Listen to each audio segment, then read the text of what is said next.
Jake had long forgotten the quiet village he was born in, a place tucked far away from the city, which his parents had fled to, leaving him behind to start a new life. Years passed with no word from them until, one day, he received a call that they had both died in an apparent gas leak accident. The old family home, a decaying relic haunted by memories, was now his. Reluctantly, he returned, stepping into a world he had hoped to leave behind forever. The house loomed in silence, draped in dust and shadow, as if frozen in time. Every creak of the floorboard seemed to whisper memories from his past, surfacing in dark fragments. His mother, her gaze distant and feverish, plagued by a sickness of the mind. His father drifting in and out of stupors, his world clouded by alcohol. Together they painted his childhood in shades of terror, brokenness, and fear. Now, with nothing but his thoughts echoing through the empty halls, Jake felt the weight of it all returning. Deciding to stay for a few days, he set about the task of cleaning. He wandered the house with a reluctant purpose, gathering dusty objects and broken memories to carry to the attic. But when he reached the attic door, a familiar dread gripped him. This room, with its cracked walls and stale air, had been his childhood prison.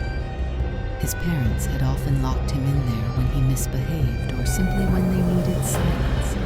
The memories wrapped around him like a dark shroud, as if the walls themselves held onto the essence of his fear. As he sorted through the dusty old items, his hand brushed against a small, neglected box. Opening it, he found an odd collection of objects, small toys with chipped paint, and photographs that seemed to tug at the threads of his memory.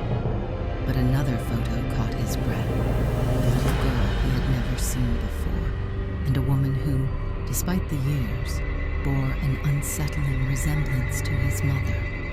As he studied the image, he felt a chill. Someone was behind him. His skin prickled as he spun around, but there was only emptiness. Yet that feeling of being watched did not leave him. It lingered, almost breathing down his neck, filling the attic with an ominous silence. Jake tried to shake off the unease, but the faces in the photo haunted him. Who were they? Why had they been hidden away in the attic? Days passed, yet he could not bring himself to leave.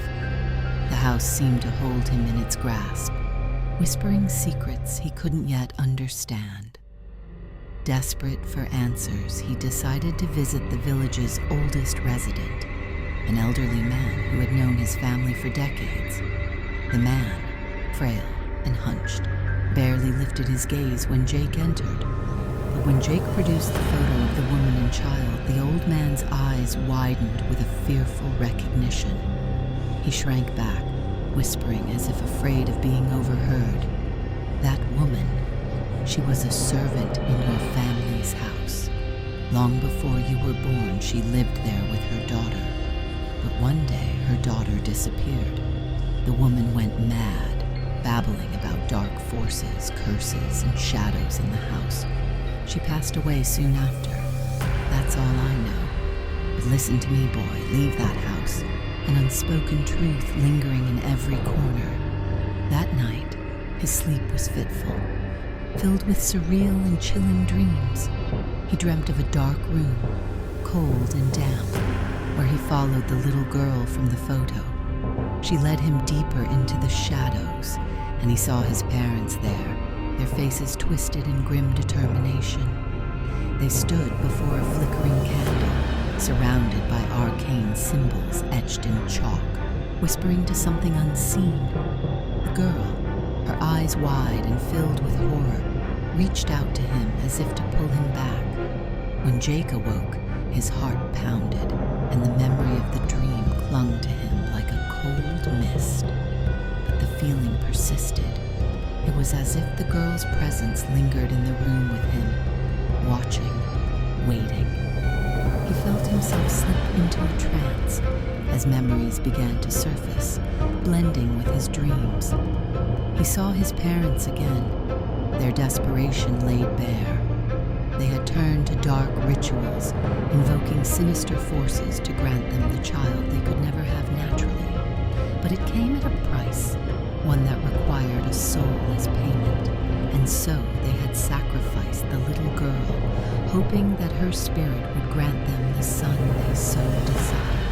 The horrifying realization crashed over him. His parents had traded another life for his, binding him to a curse older and darker than he could have imagined. He was, as his mother had said, cursed, marked by a life he never asked for, and by the blood of an innocent. Terror and anguish overwhelmed him as the truth settled in his mind, twisting his thoughts. He felt the edges of his sanity fraying, slipping away into the same darkness that had consumed his parents.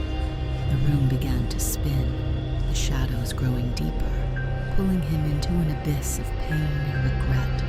The last thing he saw before darkness overtook him was the little girl, her face solemn and sorrowful, reaching out to him as he fell into the endless night, a soul forever trapped within the cursed walls of his family's legacy.